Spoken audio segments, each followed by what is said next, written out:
목말라, 목말라. 여기 막내가 누구지? 정규 아니냐? 예, 형님. 정규야, 예. 목마르다. 물 떠오느라. 예. 아니 막내가 알아서 누나 형님들 딱딱 이렇게 막 떠오고 이렇게 해야 되는 거 아니야? 말 나오기 전에. 아, 죄송해요, 형. 아, 누님. 아, 형. 정규야 괜찮아. 요즘 누가 막내가 아니. 요즘은 누나나 형들이 이렇게 먼저 이렇게 솔선수범도 하고 아이, 챙겨주고 하는 거야. 아니, 누나가 그렇게 얘기하면 우리가 뭐가 되냐고. 그러면 누나가 해요, 이제. 그래, 저게 진심이야. 주은 누나가 이럴 줄이야. 역시 사람은 믿으면 안 돼요. 내 밑으로 다 깔아 그러려고 아유, 예. 그러려고 그랬더니. 예, 형님. 네, 형님. 아유, 큰형님. 교수님. 아니 근데 저기 아까 저는 들어오기 전에 네. 정규 학생이 향기 네. 학생한테 형님. 누나 형님 이랬잖아요. 형님 그거 너무 웃기는 것 같아요. 여자들 결혼하면 동서한테 형님 이래야 되잖아요. 형님. 아, 그러네. 맞는 말인데? 제가 매일 형님. 맞아. 저기 형님 계시네. 네, 원장님. 형님. 그 사실은 참 희한한 인연이에요. 이렇게 같이 또 연예계에도 있고 기독교인이면서도 하나님께서 어쩌다 형제지간을 맺어주셔서 진짜. 또 이런 조폭 문화에 입문하게 하셨는지 형님이 됐어요. 형님 이렇게 되죠. 네. 그러니까 여자들끼리면 언니 이게 자연스러운데 그쵸. 또 그 문화에서는 형님 이래야 되는. 저번에는 심지어 문신도 같이 하러 가려고 했었어요. 이 아이 문신. 아이 문신. 야, 무슨, 등에, 확실하다. 등에 호랑이 여기 머리 있고, 여기 몸통 있고. 그런 거. 우리 그럼 앞으로 다 같이 용 한 마리 어디다 새겨놓을까요? 저를 포함해서 같이 여자들. 참 우리가 참 말로는 십자가 진다, 섬긴다. 내가 섬길게요. 뭐 앞으로 뭐 목회자로 여러분 잘 섬기겠습니다. 장로로 뽑아주셨으니 섬기겠습니다. 그 말을 하면서도 그 말이 무슨 뜻인지 모르고 하는. 이런 걸 어떻게 해야 될지. 그러니까 예수님도 예수님 공생의 기간 동안에 제자들을 선별해서 어쨌든 훈련시켜서 데리고 다니시면서 계속 그 섬김이라는 게 뭔지 가르치시는데 제자들이 그걸 잘 못 알아듣는 모양이에요. 그러니까 예를 들면은 우리 지난주에 논의했지만 베드로가 주님 저희는 다 버리고 따라왔습니다. 그러면 그 다 버리는 것 안에 내 안에 있는 욕망도 들여다봐야 돼요. 만약에 정말 다 버렸다면 예수님이 내가 예루살렘에 올라가면 고난을 받고 죽어야 한다. 이 말을 했을 때 베드로가 그러시면 안 됩니다. 여기서 그러시면 안 됩니다. 이 말을 하지 말았어야 돼요. 다 버렸다면. 그런데 집도 버린 것 같고요. 가출한 거 맞잖아요. 지금 집 버리고 왔고 아버지와의 인연도 끊은 제자들도 있을 거고 우리 예수 믿으면서 정말 혈연의 정 이런 거 끊고 예수 믿는 사람들도 많아요. 그런데 그렇게까지 다 했는데도 정말 내 속을 들여다보면 내 안에는 어떤 욕망이 있냐는 거죠. 예수님은 사실 제자들을 보면서 너네 얼마 전에도 누가 큰지 니들끼리 싸웠잖아. 그렇다면 니들이 다 버리고 온 건 맞아? 왜 여전히 권력 도토리 키재기 하고 있고 이렇잖아. 서열 매기고 내가 먼저 이 집에 시집 왔으니 내가 뭐 막 나이는 어리지만 내가 윗자리니 우리 다 머릿속에 이거 하고 있어요. 그러니까 우리가 이민자 생활하는 분들 차별하잖아요. 사실은 결혼 때문에 이 나라에 왔다든지 노동 때문에 이 나라에 왔다든지 이민자들이 많은데 사실은 차별해요. 그거는 뭐냐면 먼저 살고 있었다 이거예요. 선주민과 후주민이에요. 그러니까 원주민이란 단어는 살짝 어려운 말이고 왜냐면 원래 거기서 살고 있었다는 게 무슨 뜻인지. 그러니까 그런 사람들은 이미 다 또 세월을 거듭하면서 세대를 거듭하면서 사라진 것이고 선주민과 후주민이에요. 근데 이것이 학교에도 있고 군대에도 있고 가정에도 있어요. 선주민, 후주민. 군대에서는 짬밥수로 가리는 거죠. 그렇죠. 네, 선임, 후임. 얼마나 무서운 서열이에요. 그러니까 우리 안에 5만 가지 영역에서 내가 너보다 신앙생활 먼저 했는데 나 모태신앙인데 내가 당신보다 먼저 안수집사 됐는데 지금 우리 안에 다 이거 하고 있거든요. 목사 안수 받은 거 내가 더 오래됐어. 너 몇 년 차야. 우리 이거 하고 있어요. 그러고 있으면 예수님이 정말 도토리 그러시지 않을까. 그래서 오늘 또 하나의 에피소드가 바로 아주 중요한 그러면 참으로 제자가 된다는 건 어떻게 하는 거냐, 요 가르침을 주시는 건데, 오늘 나눌 이야기는 마가복음 10장 32절에서 45절까지입니다. 오늘 수업 마가복음 35강 인자가 온 이유. 굉장히 좀 길어요. 그래도 3절씩 한번 읽어보겠습니다.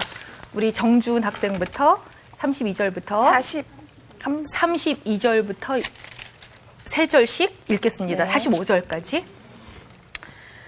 예루살렘으로 올라가는 길에 예수께서 그들 앞에 서서 가시는데 그들이 놀라고 따르는 자들을 두려워하더라.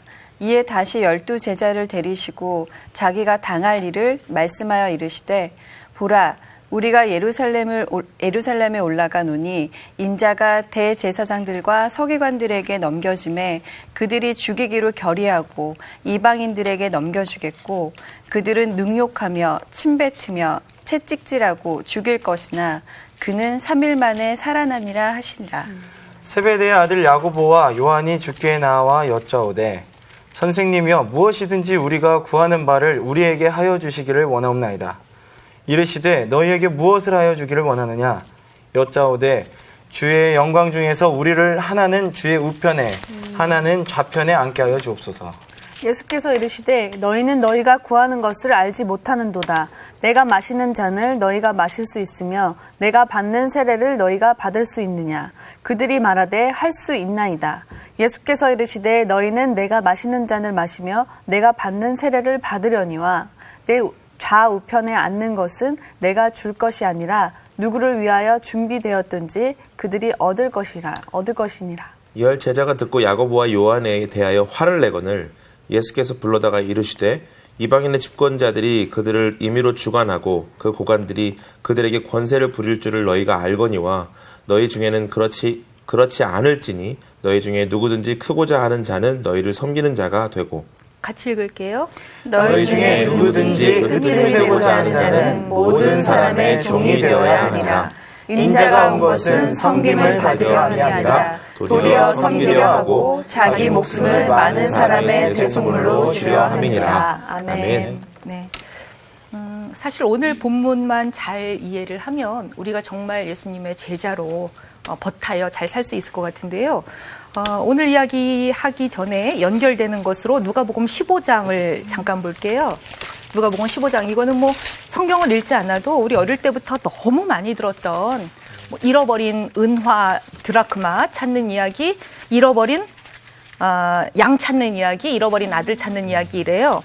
그런데 누가복음 15장을 보니까 제일 먼저는 양이 먼저 나오네요. 네. 그죠? 양보다 드라크마가 더 귀중한가 봐요. 그 다음에 드라크마, 그리고 아들. 아무래도 아들 잃어버리는 게 양보다는 더 중요하겠죠. 그래서 이 누가복음 15장은 문학 구조가 똑같이 되어 있어요. 사실은 3가지 에피소드가 등장하지만 무엇인가를 잃어버렸다. 되찾았다. 그러니 잔치하자. 이거예요. 그래서 이 하나님 나라의 잔치라고 하는 게, 천국 잔치라고 하는 게 얼마나 기쁜 일인지와 연결된, 그래서 잃어버린 것이 3종류가 등장하는 이야기. 제일 처음에 양, 2번째 드라크마. 돈, 네, 3번째 아들. 자식, 이렇게 돼 있어요. 네. 그런데 누가복음 15장을 이렇게 쫙 읽어가다 보면 뭐 처음 에피소드에서도 벗과 이웃을 불러 모으고 잔치했다. 2번째 에피소드에서도 벗과 이웃을 불러 모으고 잔치했다. 이렇게 잔치하면은 드라크마라고 하는 게 데나리온하고 같은 화폐 단위인데 네. 하루 일당 정도 되잖아요. 네. 벗만 부른 게 아니라 이웃까지 불러서 잔치하려면 더 돌아갈 수도 있어요. 네. 그러니까 하나님은 이렇게 더 기쁘신 거예요. 자, 그 다음에 11절부터 펼쳐지는 아들 이야기는 굉장히 길잖아요. 네. 그러면 이 이야기는 사실은 24절에서 끝나야 돼요. 잔치했다. 여기서 끝나야 돼요. 벗과 이웃을 다 불러서 잔치했다. 네. 그런데 반전이 있는 거예요. 25절부터. 맏아들만 안 들어갔다. 이래서 이야기가 또다시 펼쳐져요. 다른 국면으로 접어들어요. 그리고 아버지가 다시 나와서 사람들이 다 와서 잔치하는데 너는 왜 안 들어와? 너도 들어와야 되는 거 아니야? 동생은 죽었다가 살아났고 잃었다가 다시 찾았으니까 즐거워하고 기뻐하는 게 마땅해 이래요. 네. 그리고 32절에 끝난 거예요. 그러면 그 다음에 큰아들이 들어갔다 뭐 이렇게 있어야 되는데 없다 이거예요. 그래서 이거는 ing. 여전히 현재 진행형인. 큰아들은 들어갔을까요? 안 들어갔을까요? 못 이기는 척. 아, 들어가나요? 저는 안 들어갔을 것 훌륭하다. 같은데요. 안 들어가나요? 네. 예. 초대교회 문제도 다 이래요. 이때 이 큰아들은 초대교회에서는 유대인, 할례받은 자들, 유대인이면서 크리스찬인 사람들. 이 사람들은 이방인이면서 크리스찬이 된 사람들, 할례 안 받은 채로 헬라인들, 가난한 사람들, 전직 노예였을지 모르는 사람들이 막 공동체에 들어오니까 싫어해요. 또 텃세 부리는 거예요. 네. 그래서 자꾸 조건부를 달아요. 할례를 받는 게 나을걸? 막 이런 식이죠. 근데 바울은 마음의 할례가 중요하지 몸에 받는 게 뭐 중요해? 이런 식으로 자꾸 싸우는 거예요. 그러다 보니까 인류 역사라고 하는 건 마다들은 잘 안 들어가는 인류 역사다. 마다들은 잘 회개하지 않는 인류 역사다. 이런 거를 알 수 있는데 사실은 이 본문에서 여러분 재미있는 게요. 우리 성경에는 아버지, 작은 아들이 뭐라 그러죠? 아버지여 12절에 재산 중에서 내게 돌아올 분깃, 몫을 나에게 주소서 했더니 아버지가 살림을 각각 나누어 주었다. 이렇게 번역이 돼 있어요. 네. 재산 중에서 주십시오. 그랬더니 아버지가 살림을 주었다. 이렇게 돼 있어요. 헬라어 성경으로 보면 아버지에게 속한 우시아 중에서 저에게 주십시오 이래요. 이런 단어가 나와요. 이 우시아라는 단어는 본질이란 뜻이에요. 아버지의 본질, 본성 중에서 저에게 속한 것을, 저의 몫을 주십시오 이래요. 하나님의 본질, 하나님의 본성에는 뭐가 있을까요? 하나님의 본질, 뭐 긍휼도 있고 우리 머릿속에 막 자비하심 뭐 다 떠올라요? 네. 그랬더니 하나님은 당신의 비오스를 주었다 이렇게 성경에 써 있어요. 비오스는 바이오라는 단어가 상징하듯이 생명이란 뜻이에요. 그래서 이거를 문자 그대로 번역하기가 어려웠던 거예요. 아들이 아버지한테 당신의 본질 가운데 내 몫을 달라. 그랬더니 아버지가 내 생명을 주었다. 이게 참 번역하기가 어려워서 재산 달라 이런 식으로 의역을 했어요. 그런데 이게 왜 이런 목숨이냐면 이게 그냥 원래 예화지만 실화였다면 만약에 아들이 아버지가 멀쩡히 살아있는데 내 재산 먼저 달라 그랬으면 아버지는 아들을 어떻게 해야 돼요? 내쫓아야 돼요. 그래서 동네 사람들한테 내 권력이 아직 번듯하다.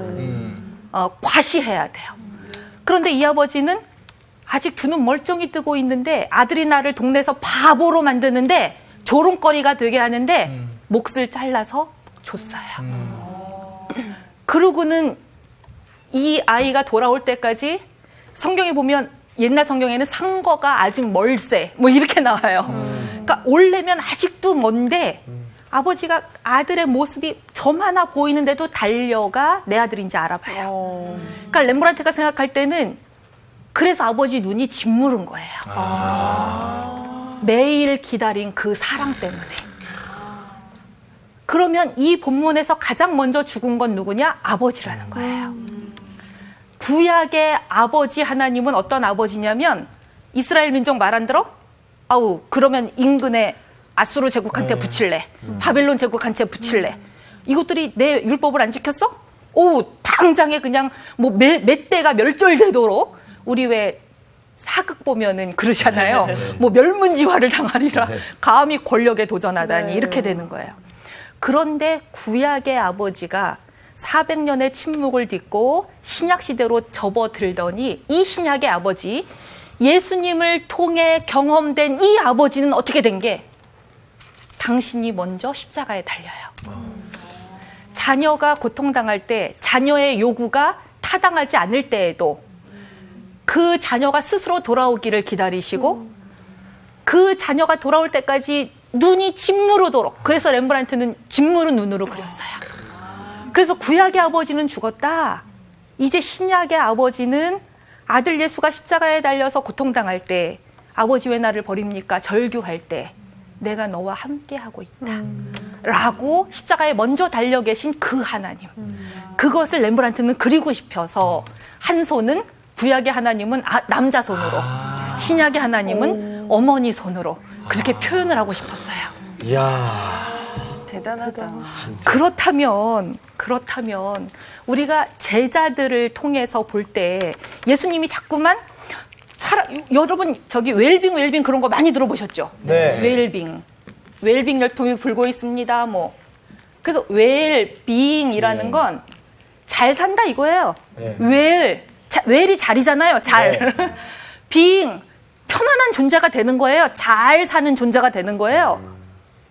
아니 웰빙 이러는데 예수님은 자꾸만 바람을 빼세요. 소금을 치세요. 나는 웰빙 한 번도 고민한 적 없어. 나는 웰다잉 할 거야. 웰빙 이러고 있는데 예수님은 나잉 나 죽을 거야 계속 그래요. 그러네요. 웰다잉. 그리고 예수가 가장 잘 죽는다는 건 뭐였냐면 십자가였어요. 그러니까 제자들은 예수님이 다잉 이럴 때마다 뭐라 그래요? 자기 안에서 자꾸 치어 오르는 거예요. 뭐가? 아버지가. 내 안에 있는 아버지가 뭔데? 우리 중에 누가 그냥 이거 하고 있는 거예요. 권력 다툼. 그리고 예수님은 예루살렘에 올라가시면 뭐 해야 되는데? 로마 제국 몰아내고 예수님이 왕이 됐으면. 메시아는 다윗의 자손은 이 왕이 되는 분인데 이거 하고 있는 거예요. 이러니 렘브란트가 볼 때는 이 제자들은 다 예수님을 이해를 못하고 있다 이겁니다. 그래서 가장 먼저 예수님의 사역은 죽음을 향한 것이었고, 그렇다면 예수의 제자도 죽음을 향해 사는 게 마땅한데 제자들은 다 자기 안의 욕망은 웰빙, 권력, 명예, 재물, 지금 이런 그 유혹 때문에 정신이 없는 상황이다 이랬어요.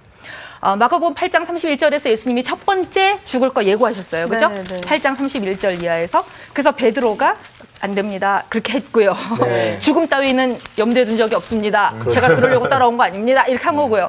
9장 31절에서 다시 두 번째 예고했더니 이번에는 제자들 모두가 우리 중에 서로 누가 크냐 이거 했다는 거예요. 제자들도 예수님은 죽을 거라는데, 예수님은 사람이 죽음을 앞에 두면 얼마나 외롭고 마음이 힘들어요. 그러고 있는데 제자들은 온통 권력 다툼에 눈이 멀어 있어요. 그런데 2001년 9.11 테러 때 죽음을 앞두고 사람들이 남긴 말들을 다 묶어봤더니 사람이 죽음이 딱 내 앞에 있다 할 때는 다 어떤 말을 하게 되냐면 미안하다, 용서해달라, 사랑한다. 다 그 얘기예요. 사랑한다가 제일 많아요. 사랑한다가 제일 많아요. 그러면 여러분, 마치 오늘이 마지막 날인 것처럼 산다는 건 무슨 뜻이에요? 사랑하면서 당장 방송 끝나고 녹화 끝나고 하기 힘들었던 사람한테 전화, 내가 그동안은 내 안에 이런 마음이 있어서 못했는데 사실은 사랑해. 뭐 이렇게 하는 거예요. 오늘이 마지막 날인 것처럼 한다는 거는 다 그런. 어디 아파? 이런 거 아니야? 맞아. 안 하던 사람이라면. 무슨 일 생겼어? 예. 돈 필요해? 무슨 일 생겼어? 해야지. 무슨 일 생겼지? 내 안에 무슨 일 생겼지? 사실은 매일 잠자리에 들고 아침에 눈 뜰 때마다 정말 오븐 프레시드 24 hours. 그러니까 오늘 당장 오븐에 구워진 따끈따끈한 24시간이라는 게 내가 아무것도 한 일도 없는데 배달됐잖아요. 오븐 프레시드 24 hours. 표현이 교수님 정말. 네네네.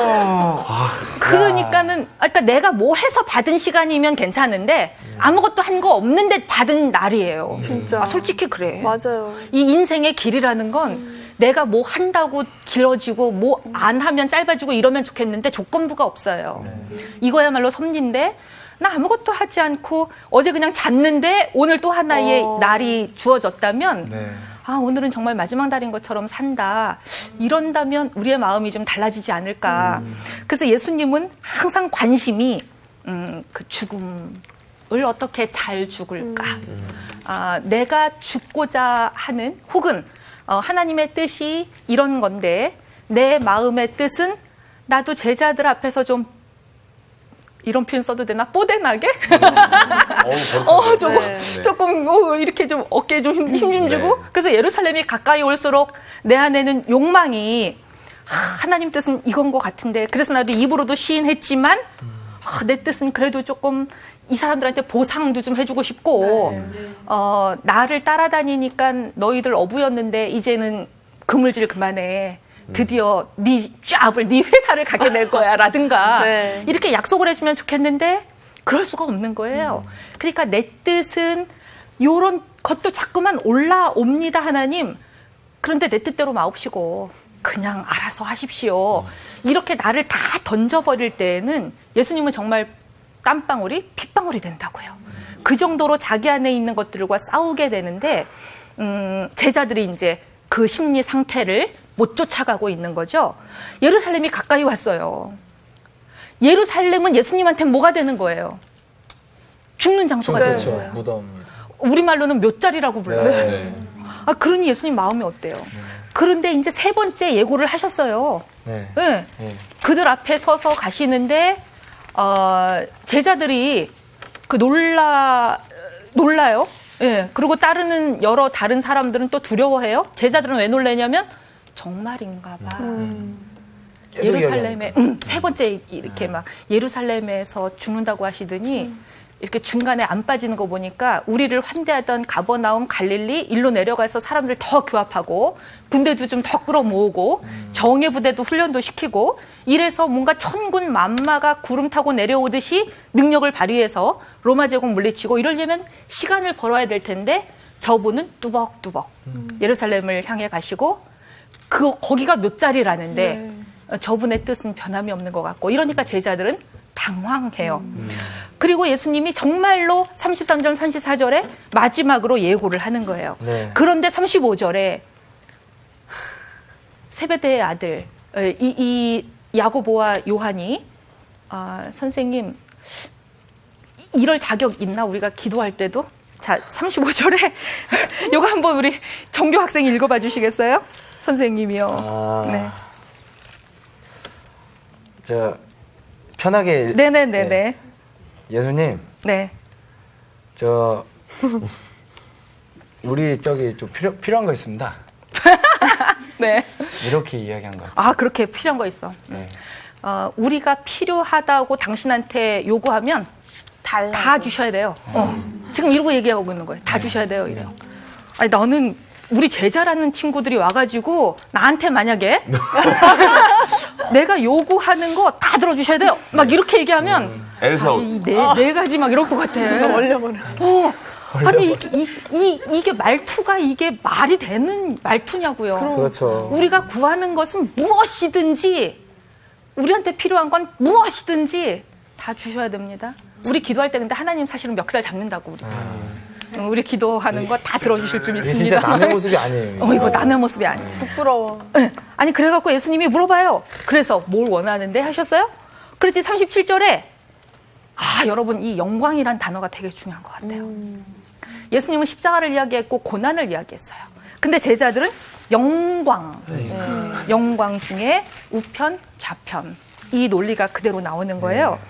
예수님은 죽는다고 말하지만 예수님이야 죽든 말든 이 사람들은 다른 지금 동상이몽 그거를 하고 있는데 예수 믿으면서 고난받기 위해 믿는 사람은 사실은 하나도 없는 것 같아요. 한국교회도 다 이렇게 가르치는 것 같아요. 예수를 잘 믿게 되면 뭐 받는다 그래요? 만사형통. 만사형통에 복 받는다. 만사형통에 복 받는다. 수고하고 짐진 자들 나에게 오라. 그 짐만 내려놓으려고. 내려놓으려고 그래. 예수님 계속 지어야 돼, 혼자만. 우리는 나눠지려고 안 해. 제자는 같이 져야 돼요. 제자는 함께 한 길, 한 방향으로 걸어가는 사람들이에요. 예수님이 십자가 졌다면 제자도 져야 돼요.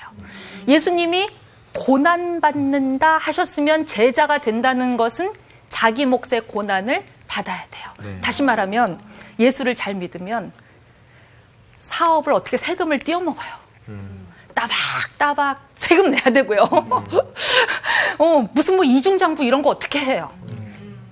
그러니까 우리가 지금 그 세월호 사건 이런 거 때문에 사회가 시끄러운데 거기에 뭐 이단이네 아니네 이 논쟁할 거 하나 없어요. 그거보다 더 중요한 건 뭐냐면 기독교인으로서 나는 기업 활동하면서 어떻게 하고 있냐 이거예요. 그거 그냥 생각해 보면 되는 거거든요. 누가 이단인지. 아니 그런데 지금 예수님 믿으면서 누구나 성공하려고 그러고 누구나 복 받으려고 하는데 이 제자들은 한 번도 그거 생각한 적이 없는 거예요. 영광만 생각하는 거예요. 우리가 예수를 믿고 예수님을 따라다닌 유일한 이유는 영광 때문입니다. 영광의 면류관이 보상으로 주어져야 됩니다. 그렇게 될 때 우리 형제를 기억해 주십시오. 나머지 10명은 그럼 또 뭐냐고요. 그러니까. 이 12제자를 공평하게 배분해 주십시오도 아니에요. 딱 우리 형제만 좌편 우편이래요. 아니 그래갖고 자 38절이 중요합니다. 여러분들이 웃으시는 이유는 이미 다 이해했다 치시고 자 38절에 내가 마시는 잔을 요거 한번 우리 광우 학생이 요 광우 학생하고 우리 정규 학생이 할 수 있나이다까지 한번 해보시겠어요? 자 광우 학생이 한번 말씀해 주시죠. 정규야, 내가 마시는 잔을 네가 마실 수 있으며 내가 받는 세례를 너도 받을 수 있겠느냐? 제 읽어요. 할 수 있나이다. 그럼요.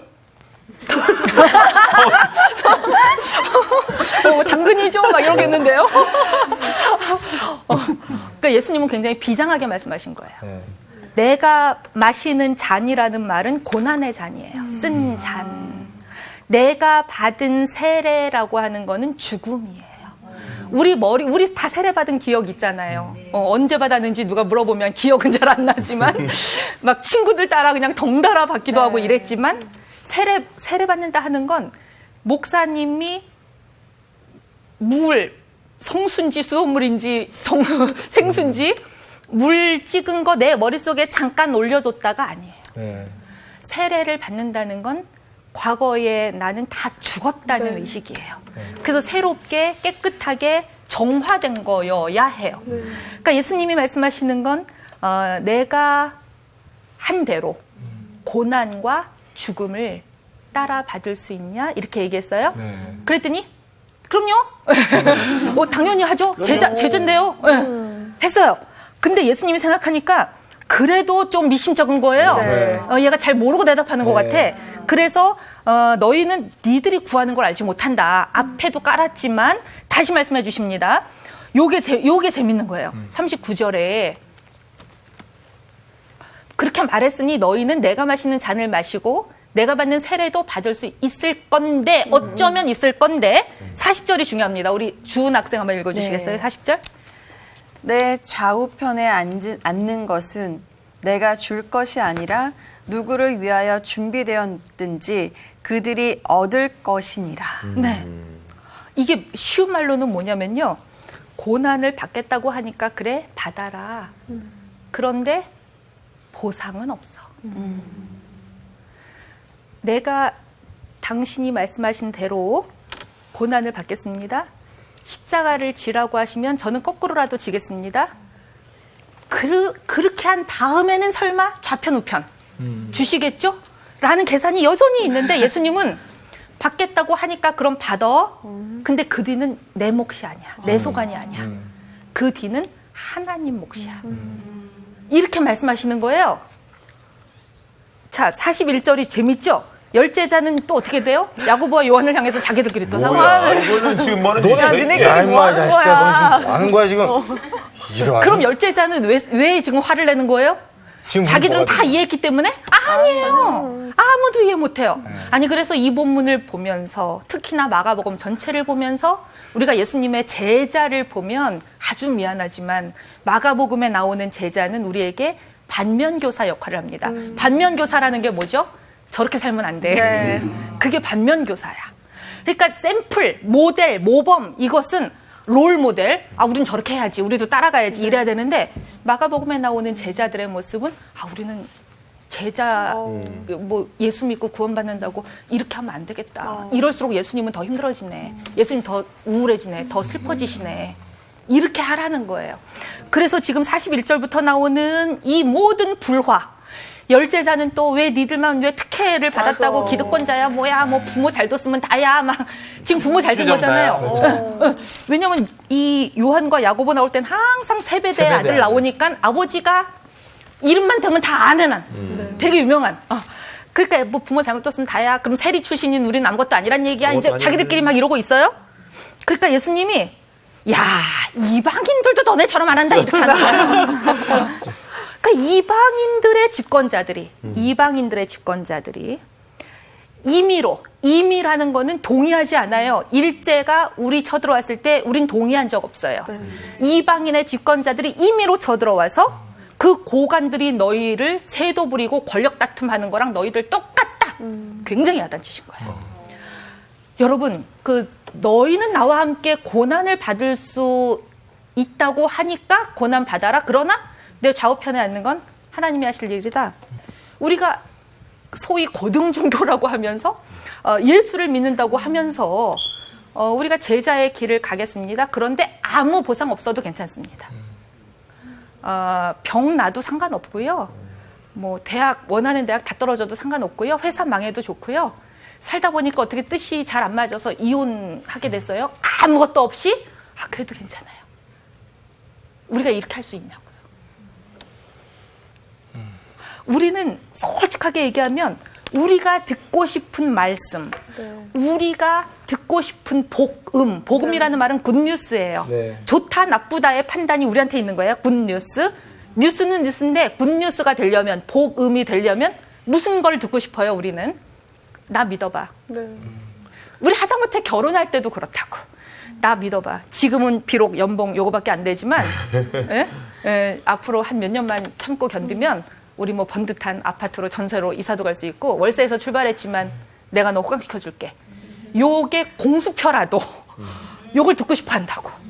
근데 예수님은 딱 자르시는 거예요. 고난을 받아라?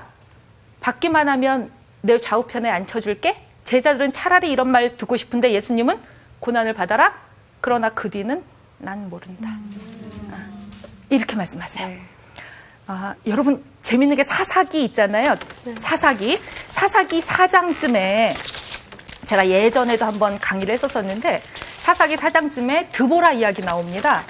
사사기 4장에 드보라 이야기가 나오는데 366쪽이 되네요. 366쪽.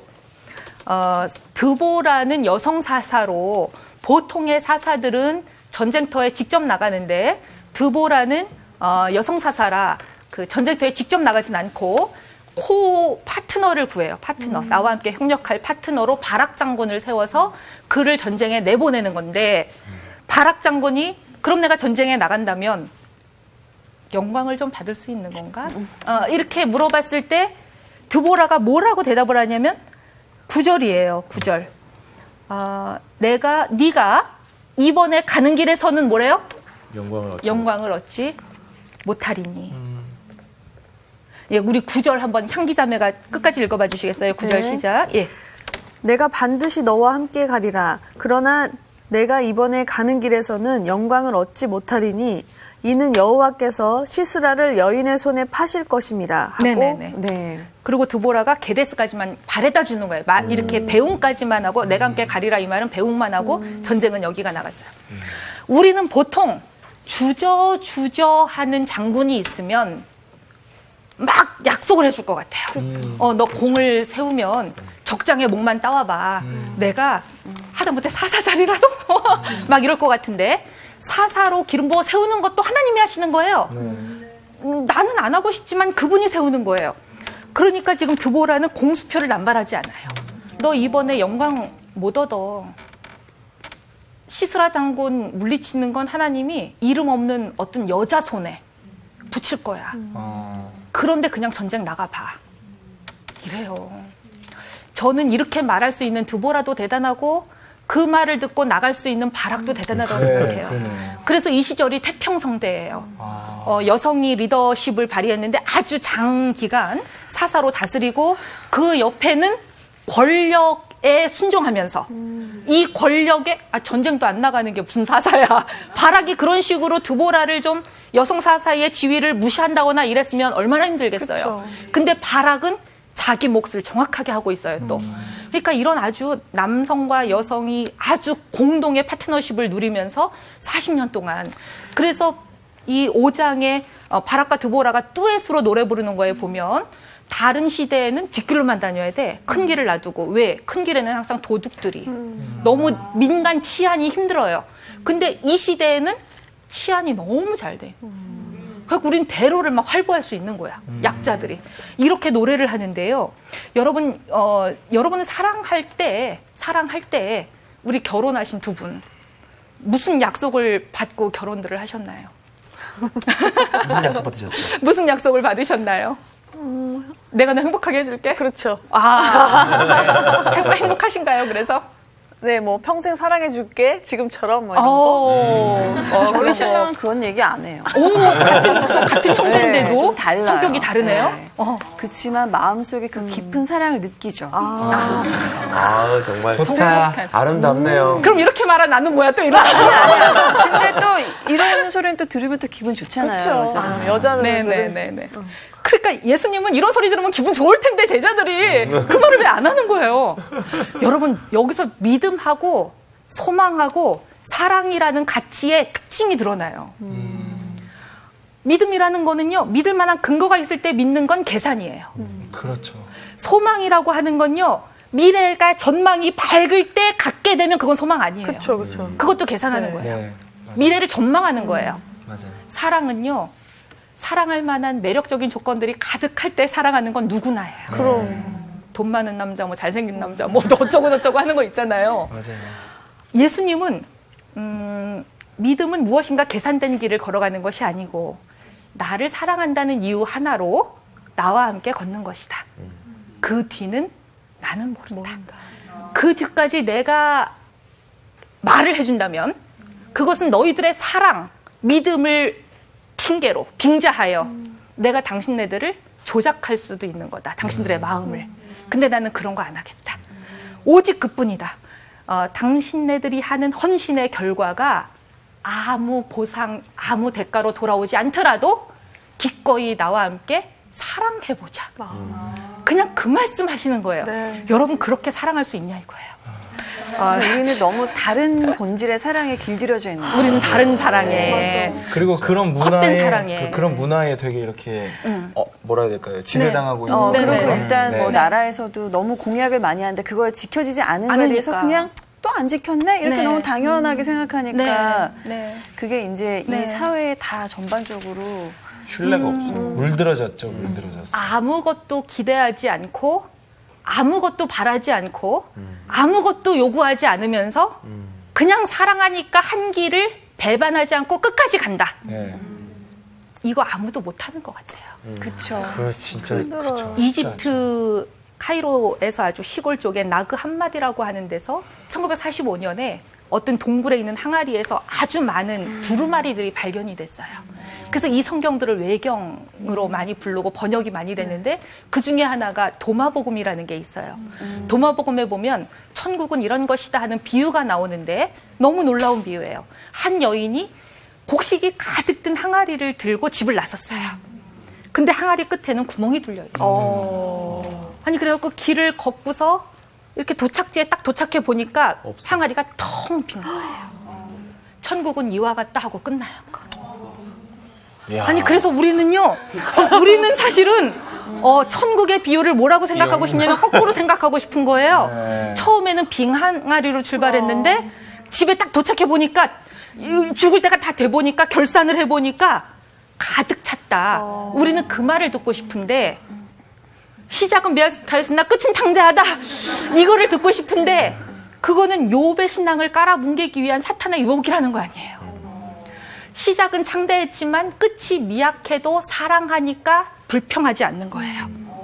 욥은 이 마음을 지키고 싶은데 친구들은 계속해서 아니야 하나님은 이런 분이야 라고 얘기해요. 그래서 하나님이 친구들을 징계하는 이유는 너희들의 하나님 개념이 틀렸다는 거예요.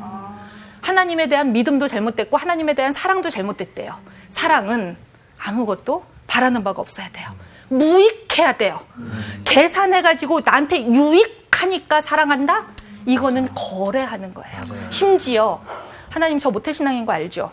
우리 그 영생에 대해서 고민했던 청년처럼 나 어려서부터 율법 다 지켰던 거 알죠? 주일 성교수 안 빼놓은 거 알죠? 뭐 11조 차근차근 한 거 알죠? 이러면 하나님하고 우리가 지금 뭐 하고 있는 거냐면 거래하고 있는 거예요. 여러분 거래는 어디서 하십니까? 은행에서. 시장에서 해요. 은행이나 시장에서 해요. 돈하고 관련되는 거예요. 그러면 남자랑 여자랑 사랑하면서 거래한다. 내가 A를 주면 넌 나한테 B를 줘야 돼. 이거 결혼이 상업화된 거예요. 교회에서 만약에 이번에 교회에서 뭐 건축을 하는데 얼마가 필요한데 어느 가정마다 얼마를 할당해서 이러면 천국의 보상. 이거 거래하는 거예요. 네. 그리고 거래는 시장에서 해야 돼요. 교회를 장사치들의 소굴로 만들지 말아라 라고 예수님이 말씀하실 때는 교회는 철저하게 은혜의 공간이 돼야 되는 거예요. 한국 교회가 잃어버린 게 이거 같아요. 하나님하고 거래하고 있어요. 기복주의에 눈이 멀어서. 그러면 은혜라는 건 뭔가? 은혜. 모든 게 은혜입니다. 이 말은요. 난 한 거 아무것도 없다 이 뜻이에요. 우리 속에는 자꾸 올라오죠. 그래도 모태신앙인데 뭐 그래도 몇 대째 믿었는데 이러고 싶죠. 근데 그거 주장하지 말아야 돼요. 그래야 은혜예요. 예수님의 위대하심은 그분은 죽기까지 하나님의 뜻에 순종했기 때문이에요. 항복한 거예요. 내 뜻은 알겠지만 그냥 순종해요. 그런데 어떤 사람들은 또 그렇게 질문을 해요. 특히 안 믿는 사람들이. 그래도 부활할 거 알고 십자가 달린 거 아니야? 그거 예수님을 오해하는 거예요. 예수님은 그것까지도 하나님한테 넘겼어요. 예수님을 살린 건 하나님이에요. 맞아요. 하나님 소관이에요. 기독교가 종종 그리고 기독교 지도자들이 하나님 역할을 자기가 하려고 그래요. 자기가 막 약속해주고 예수님도 그 뒤는 나 몰라, 그 뒤는 나 몰라 라고 하셨는데 이상하게 한국의 크리스찬들, 한국의 많은 종교 지도자들은 그 뒤를 자기가 해결하려고 그래요. 그러면 안 된다는 거. 사랑의 가장 큰 특징은 무익한 쓸모없는 행동일지라도 그러나 사랑한다는 이유 하나로 그 길 위에 같이 서 있는 것. 예수님이 제자들에게 주고 싶었던 메시지는 이것이 아니었을까 싶습니다. 오늘 강의 여기서 마칩니다. 수고하셨습니다. 감사합니다.